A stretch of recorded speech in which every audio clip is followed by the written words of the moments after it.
Hi guys, if you're struggling growing Alocasia, you're on the right video.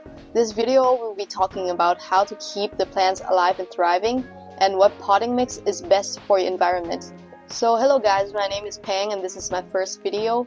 I own a small nursery in Phuket, Thailand called Hacky the Farmer, and therefore I think I know a thing or two about plants, so today I'm gonna be trying my best to help you guys keep your Alocasia alive. So let's start. I think we all can agree on how pretty they are, but despite the fact that they are very pretty, they can be a pain in the ass sometimes. And I think I've grown a lot of species, monsteras, philodendrons and blah blah, and I have found that I have the most problem with growing out alocasias. Dialing something wrong into the plants can lead to very devastating outcome. I have killed a lot of plants, especially the more expensive ones, and it hurts. So I'm gonna be giving you guys tips on how to understand your plants and how to keep them alive. So I can suggest that there are 3 elements that you have to get right and you have to understand thoroughly to be able to keep them alive. The first element, the environment. You have to understand what environment you're growing in, like what's the temperature like, how high the humidity is, and how good the air circulation and the sunlight you're getting. And secondly, how frequent you water your plants, like what's your watering habit. And thirdly, your potting mix, which you have to get the first 2 right in order to decide your third component. So here's my example. I grow my Alocasia out in my evaporative greenhouse, and I live in the southern part of Thailand where the humidity goes up very high, plus it's very hot. Therefore, my soil dries pretty fast. It's a good idea to not use chunky mix such as perlite, ponds, and I've tried them and they didn't work well for me. Therefore, I stick to my coco coir, my coco chunk, and peat. There's a certain type of peats I have been using for a while and they're working great for me. In contrary, if you are growing in a very cold and the soil is very hard to dry, it is a better idea to grow with ponds, those chunky mix, because it will take a lot of time for the water to dry out and it can cause root rots. And root rots can kill Alocasia pretty fast.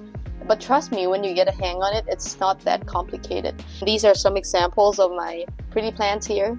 This is an Alocasia black velvet. And yeah, I must admit I killed like 3 of them prior to this one because I wasn't getting the right potting mix, and right now I'm using this. It's called T4 moss. It's by, I'm not sure what brand it is, but I'll like pop it around here.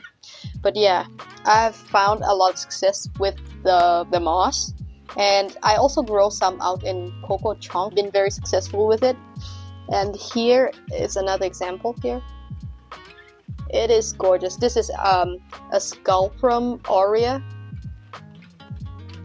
I've killed a bunch of these too. And this is the it's called an Amazonica. It's the long form. And people often mistake it with the poly, but the poly, the stems are going to be shorter and they don't have these long leaves. But yeah, I'm not going to be talking about this today. So I want you to keep in mind that whatever other people say works for them might not work for you. And it's not their fault. And it happens to me too. Like my friends were suggesting me to use like perlite and like chunky mix and those pumice and leca balls and all those complicated mix. And I killed a lot of my plants, a lot of my rare plants. And about feeding my plants, I don't feed them with anything heavy. I only use like Osmocote, which is a slow release fertilizer, and I only use worm castings, vermicompost, whatever you call it. But those things are good enough for your plants and they don't require heavy feeding. So don't overfeed your plants because it can burn. And lastly, if you want to change your potting mix, never try it on your expensive plants. Always experiment first with the regular Alocasias or you will regret it later badly, which I've had done a lot of times. That's it for today. So if I have given you guys some information, please like the videos, subscribe, and maybe leave some comments. And if there is something you want to hear me talk about, please leave it down in the comment section. And I'll be seeing you guys in the next week, I think. And yeah, that's it. See you on the next video.